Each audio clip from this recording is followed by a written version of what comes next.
right, our guest now joining us had a fantastic performance in winning and then submitting Kelvin Gastelum in the third round at UFC Austin. It's the best tattooed man in the UFC. There he is. It's Sean Brady. Hi, Sean. How are you? I couldn't be any better, man. Monday morning after a winning fight, there's nothing like it. I'm amazing. All right, so let's talk about it. Grade your performance in the following way. You got the submission win, so you got to be thrilled with that. In terms of what you wanted to do, and then in terms of how you actually did it, give me a grade for yourself.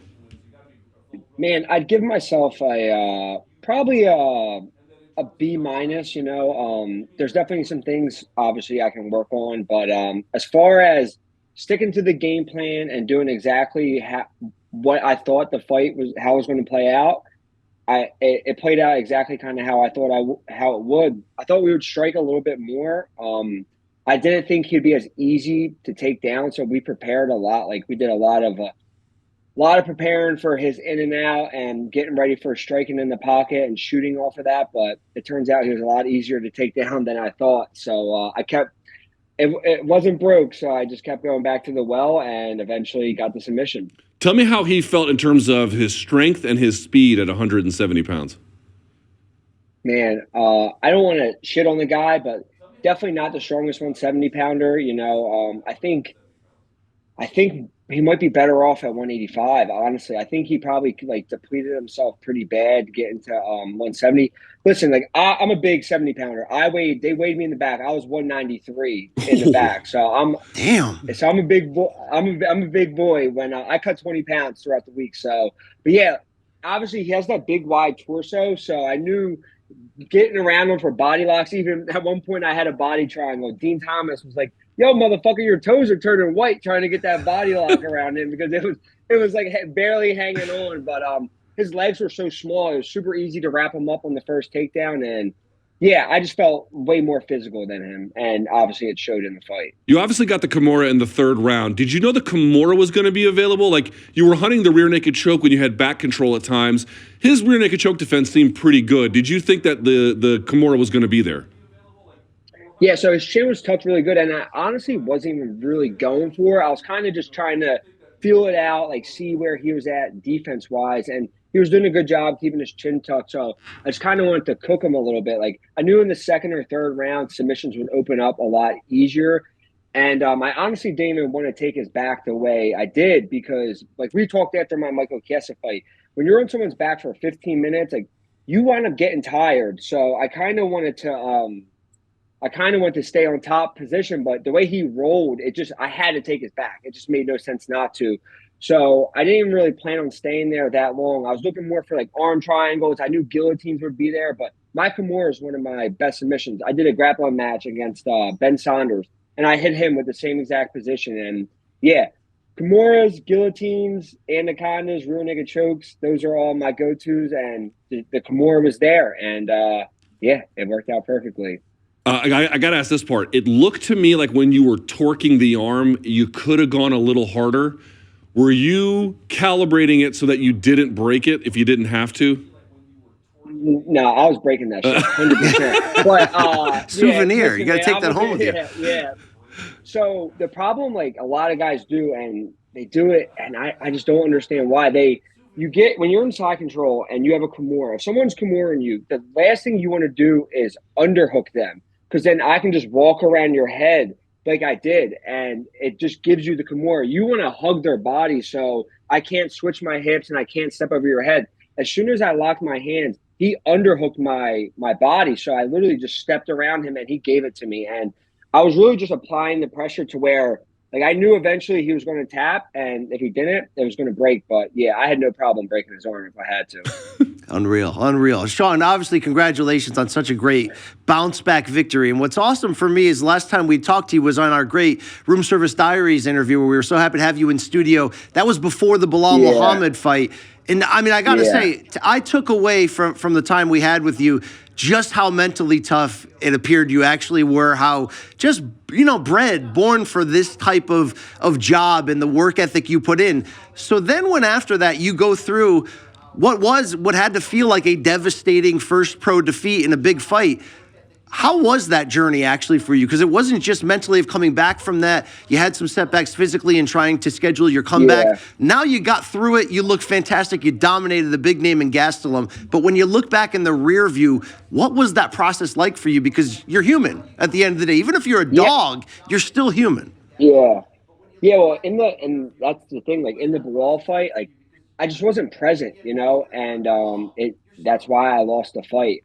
This fight I was super present the entire time, and I really truly truly wanted to be there, and obviously I lost the fight. I had 2 injuries. I had to pull out of the Jack Della fight. So it was a rough year, and I'd be lying if I said I didn't have some dark times, but I got a couple. I'm working with some really good mental coaches, guys who've worked with GSP in the past, guys who worked with Rich Franklin, and I realized that it's not just physical. Your mind has to be as strong as your body, and mine just wasn't. And my wife, my family, everyone's just supported me throughout this time. It was a hard fucking year. I'd be lying if I said it wasn't, but I think it made me the best version of myself, like you guys seen Saturday, and I think it's just going to propel me forward. Just keep doing what I'm doing, and just it's going to look a lot like that going forward for me. All right, well, the big question you were going to have to answer in any fight coming off of that Bilal loss was how you went back and adjusted, especially with your striking game. Now, you ended up having such continued success on the ground against Gastelum, but I did hear you mention you thought there would be more striking on the feet. I think a lot of us did. I unfortunately picked Gastelum against my good friend, Sean Brady.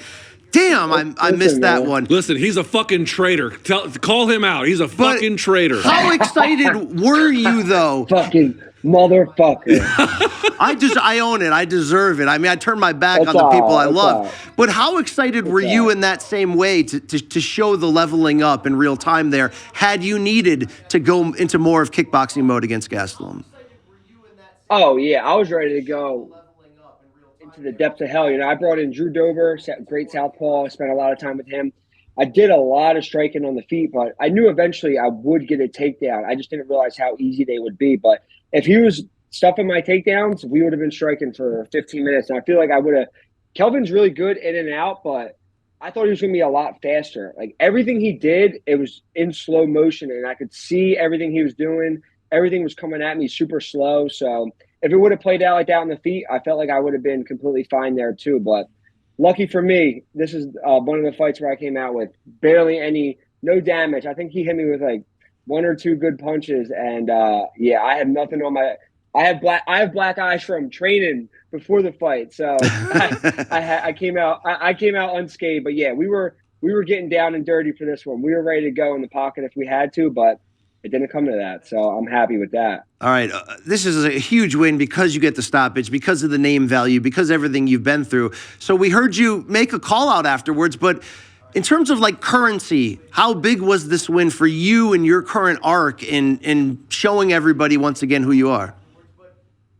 I think it's huge, man. Like no one's done to Kelvin what I did to him. He's got submitted twice, but before that, when he got submitted by Weidman, he fucking floors Weidman, and then he got heel hooked by Hermanson, and that shit he just got caught. It could happen to anybody, but he took Izzy to a split decision. He beat Jacare. He beat all these guys. If you go look at this man's record, it's very impressive. He's had like 4 or 5 main events. So for me to go in there and do what I did to him, I think it's huge. I don't know if it's going to move me up in the rankings at all, but I really don't care at this point.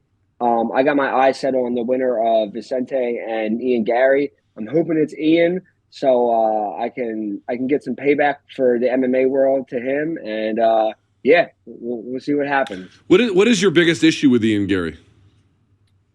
Man, like just the way he's going about like the stuff with his team, and honestly the stuff he did with Neil Magny. Like Neil said, "I'm gonna beat you like I beat my kids." Like he was joking around, like he was making a reference. Like he made Neil seem like he's a fucking kid beater, and Neil's came out and said like that's causing him some problems at home.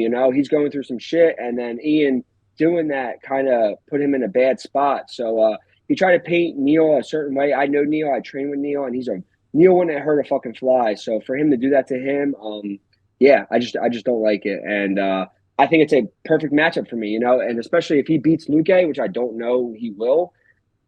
It's a great name, and he's got a big following, and people are, whether it's good or bad, people are tuning in to the Ian Garry story. So I just want to steal all that hype. Yeah, I want to jump in right there because the whether it's good, the bad thing is needs to be said. And Luke and I say it on this show. It's like there really isn't room in our show to debate if somebody's a cuck. Like, I mean, it's just like that's the worst thing that the MMA Twitter you world. are definitely a cuck. I mean, probably. that's the only thing I don't ever want to be a cuck to be is in our editorial All right, fine, you old bitch. But my point is this, Sean: if your public life was put on this type of close up the way Gary's is, whether some of that is his fault or not. And you tune into a podcast and they're debating things about your marriage. I mean, should we all shut the hell up and let this guy live? Like, what'd you make of all this? No, because he does it to himself. Like my wife and I'm married. You'll see pictures of us on social media, but I'm not following my family with a camera. She's not doing all my shit. Like he puts her out there, and they put everything they do online. So when you open up that floodgate, and when you do what you do, and you talk about people's families and putting people on T-shirts of mugshots, and you act the way you do, you're giving it. So you better be able to take it. And now he's talking about suing Sean Strickland for defamation. Like, bro, we're professional fighters, and like no one hit you or anything like that. Like it's not like you were assaulted. Like you're talking about suing somebody for something they said about you, which all this stuff happens to be true. So yeah, I just don't like that. And I know he's, like I said, he's rubbing people the wrong way. And yeah, I'm not a fan. Not a fan of the kid. We have the same manager too, so it'll be real easy to make that fight happen. Oh wow! Oh, I didn't know that. That's interesting. Oh, okay, wow. So let me ask you. 296 is coming up, and there's 3 welterweight fights worth paying attention to. So you have the right to change your pick, and I know you do picks on an individual podcast on your own, but just for the MK viewers, very quickly, up or down, Luke or Garry, gun to your head, who wins? Luke. I just think he's a better overall fighter. Okay. I'm a fan of Luke. Yeah. Rachmanov, Wonder Boy. Rachmanov. Okay. Jesus. You didn't even debate that one. You're like, fucking Rachmanov. I mean, the guy wears wolves on his head. No. Dude wears fucking goats on his head. Yeah. He's an assassin. Colby versus Leon. I'm leaning Colby. Tell me why. Tell me why. Can you hear me? You guys broke up for a second. Yeah. I got you. Yeah, okay. Tell me why you think Colby wins. If you go back and look at the first Kamaru fight, I think that Colby can implement that same game plan. As long as he stays on his P's and Q's, like I think he's going to be all right. Leon could definitely get it done, but I'm leaning Colby, and I'm doing this whole thing. I'm just trying to support the Americans too, so I'm not going against the grain. I gotta support the fellow Americans. I feel like we don't do that enough, and that's something I'm trying to do a lot more. Even if I'm not a fan of his the way he goes about shit, I'm gonna ride with him. All right, let me ask about what was in your corner this weekend, which was news to me. I guess I hadn't noticed it before. Dean Thomas, Dino. Yeah. So how did you get hooked up with Dean? That's the first question. Second part is, what specifically does he do for you? Why did you bring him in? So me and Dean hooked up after I lost to Bilal. He just seen me at one of the fights, and he was like, just tell me to keep my head up and that it's going to work out completely fine. And I'm still going to go the same way everybody thought I was going to go. And we would DM back and forth, and he actually has family out in Reading, PA and in Delaware. So he came out one time to our team, helped me out. And then ever since he spent like a decent amount of, he started helping me out for Jack Della Maddalena. He came out, was helping me game plan for him. And he did the same thing for Kelvin, called him up on the phone as soon as I got the fight. And he's like, yo, I'll be out there. And he was out to Philly at least probably 4 times. And then when he's not in Philly, he's taking my sparring footage, breaking it down, telling me the things I did good, telling me things I did bad, and then just helping my coach John game plan. So that's kind of where he came in. And Dean's a smart dude. He's been around the game. He was in Woodley's corner for all those years. And yeah, I just think he's a great mind for MMA, and he's a great guy, and he fit in with our team super well. All right, so I love Dean Thomas, but here's one thing about Dean Thomas that I know really well. He doesn't sugarcoat shit. He will tell you exactly how he feels, sometimes in ways that sound abrasive. Have you had that experience with him? He told me after the fight, he was like, listen, you did great, but expect Monday morning to have a breakdown of what you did wrong and what you could have did better. So, but yeah, everything he's told me so far, I've listened to, so I haven't got yelled at him yet. But him and him and my coach John, like they're going to be brutally honest with me if I need to. Like, listen, you got to do certain things, and I'll do it. No arguing back from me. But no, Dean's the man, and he's fitting in with our team awesome, and I hope he's there to help the other guys too. It seems like he loves helping us out, so he's going to be in my corner from now on. Sean, you know full well as a fighter how much the old adage of styles making fights works and is true, and you can dominate one guy in ways that your contemporaries may have trouble with just on the breakdown. So when you look at this division as if it was like a wrestling bracket and you don't know who you're going to find at the end of it, who is the biggest threat in this division to your bread and butter, to the strengths that you have on the ground and what you can do? I mean, I think Rachmaninoff is probably the toughest fight in the division for anybody. He's tall, he's long, he has really good striking, and he has really good wrestling, and he has good submission. So he has the overall package. I think he's going to get through Wonder Boy and probably get the next title shot. But that doesn't mean I think I can beat any of these guys. I think I can beat any of them as long as I go in there and feeling the way I felt Saturday night. I think I can beat them all. But we have some Gilbert Burns. There's too many good guys to name in the top 10. So there's a lot of tough fights, but I think I can get it done against any of them. All right. Let's talk about some real art, though. The bod canvas that you're putting together right here, the ink, because I'm sitting next to a tattoo master who is cutthroat. Wow. He'll tell Mr. Hebos to his face that the lettering on Emily Whitmire is just way off on his forearm. It did not look great. It did not look. All right. Let's Gaff in the back. If we can throw up more of these pictures of Sean in action, when you look at how your art canvas aesthetically is performing on camera, the tattoos, how the bod is flowing.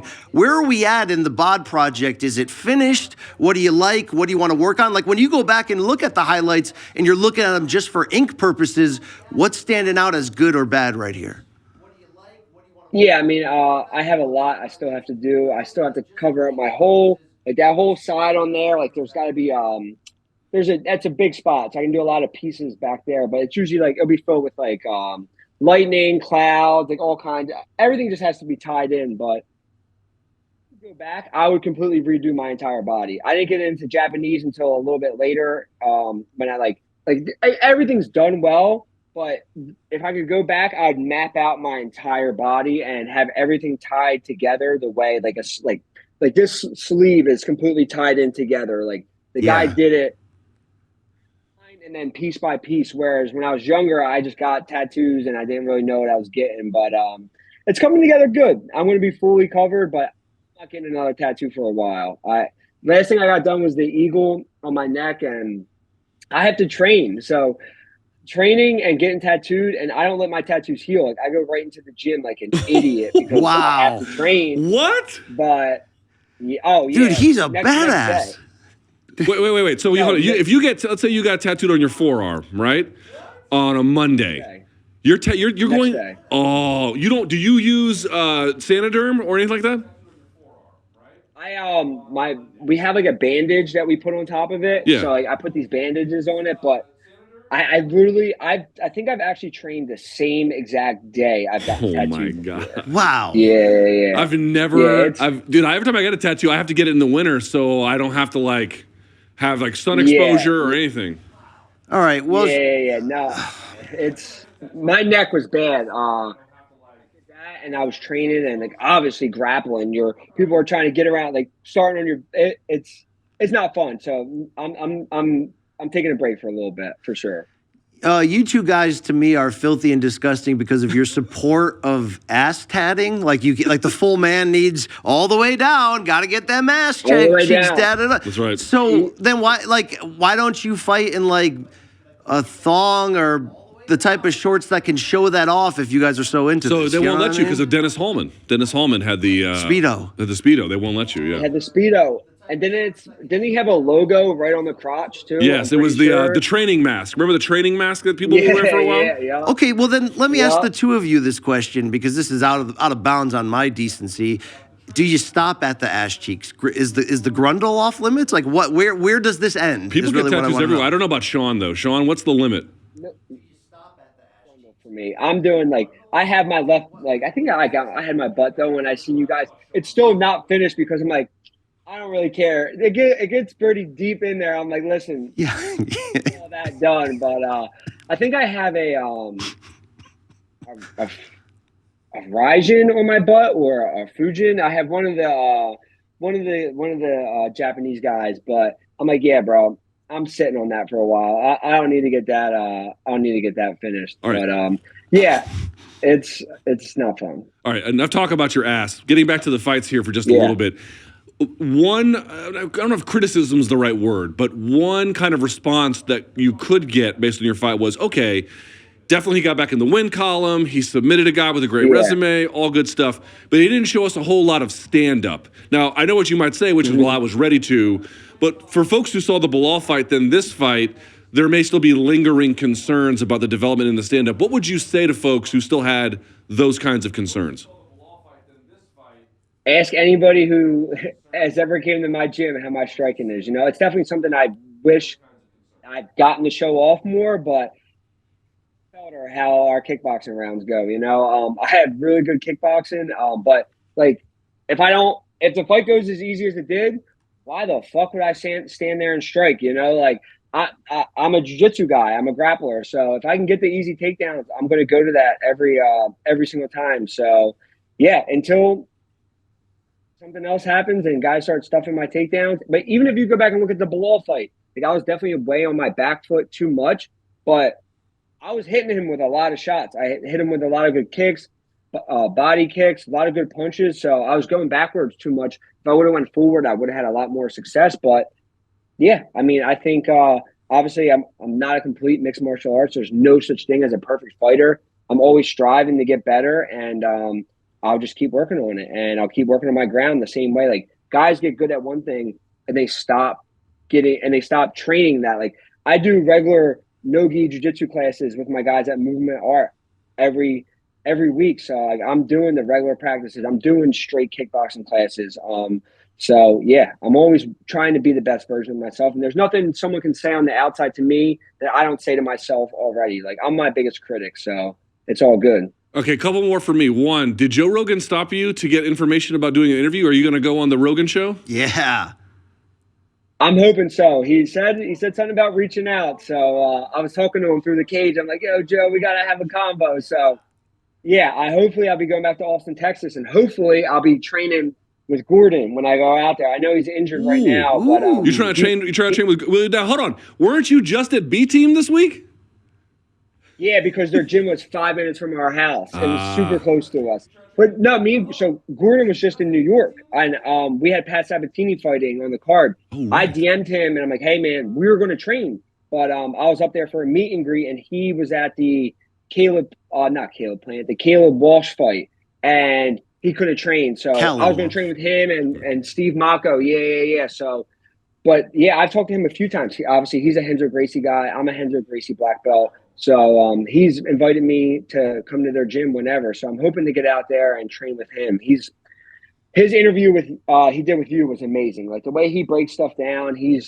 I like Nicky Rod and all those guys. They're all cool, Craig and all that, but Gordon's the best. And I want to go there, and I definitely want to train with him. So if I get to go to Austin again, I'll be definitely training that Roque. Seeing if Gordon's healed up. I know he's hurt right now. All right.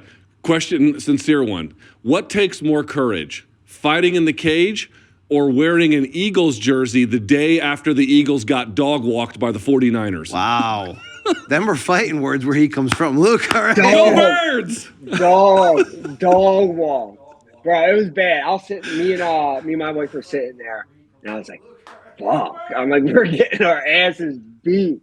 And it's my strength and conditioning coach is Jalen Hurts and Lane Johnson's strength coach. So I work out at Lane's.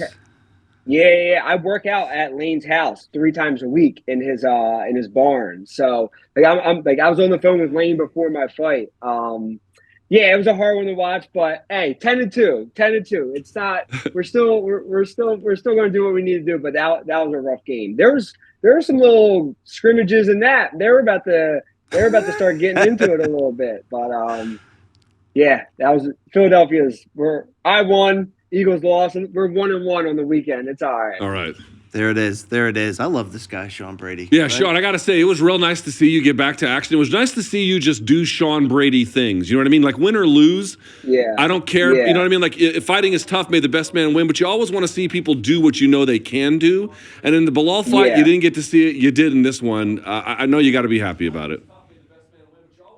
I'm stoked, and I appreciate you reaching out before, and you were like, I'm a huge fan of your guys' show. I watch it all the time. It's on like my top 3 on my Spotify. So it's Thanks, man. That's it's what I'm you talking guys, about. it's you guys, Rogan, and for MMA, like and Ariel, like you guys. I think you guys are the best. I was talking to Eric Nixick in the back, and I was telling him that your guys sit down, you guys did with him was awesome. Talking to him about Francis and everything. I'm a huge. As much as I love MMA, I'm a huge fan of MMA, and you guys do a great job. You guys are always talking about my boy Boots. So Yeah. it's so what happens if you guys got to? So what happens now with him? He's the champ. Who does he fight? I don't understand how. We don't know. So works. he was not the regular champ, and now he is the full champ. What? Yeah. And, Yes, he wants to fight with Bud, but Bud's not going to take it because he's doing whatever the fuck he's going Could to be do. Ugast, could be Keith Thurman. Really? I mean, they were rumored to be Boots' next opponents anyway, and if Yeah. Boots is now the full champion, would that be the pull for those guys to get back in? Who's older, you or Boots? Me. Boots is. I met Boots when he was like 12. I was like 16. I think I'm like 4 years older than him. But if you've ever had the privilege of being there and watching that kid in the gym, it's actually scary. Like the way he goes from southpaw to orthodox and how hard he hits. Like I remember seeing him when he was younger. Now he's a man now. Like he's terrifying, and he's only going to get better. So I just can't wait to see him back in action. But it was weird how he was not the champ. Now he's the champ. But same thing, like Philly, we love our sports teams, but then the combat sports, like we don't give anybody love. Like Eddie just fought over the weekend. I fought over the weekend. Boots becomes the champion, not the way he wants, but he's still the champ of the world. And you don't hear, like, we don't support our own the way we do. So I'm always just trying to support the Philly guys, and especially Boots. I think he's the best in the world, and I can't wait for him to show it. Well, you're one of the best in the world as well, dude. Congratulations on what a phenomenal Thank win you, for guys. you. You got the stoppage. You got everything I think you were looking for in general. Can't wait to see what's next, whether it's the Ian Garry fight or something else. I got it. He should celebrate with a taint tat. Yes, yes. Get a butthole tat while you're at it in Philly. But thank you, Sean. Thank you so much, man. Yeah. No, thank you guys. I appreciate you guys having me on. Keep killing the show, and I'll be listening. Oh, man, there he is. What One a of Philly's real one. finest. One of Philly's finest, Sean Brady. There real he goes. one right there. Yeah, that's what I'm talking about, right? Yeah.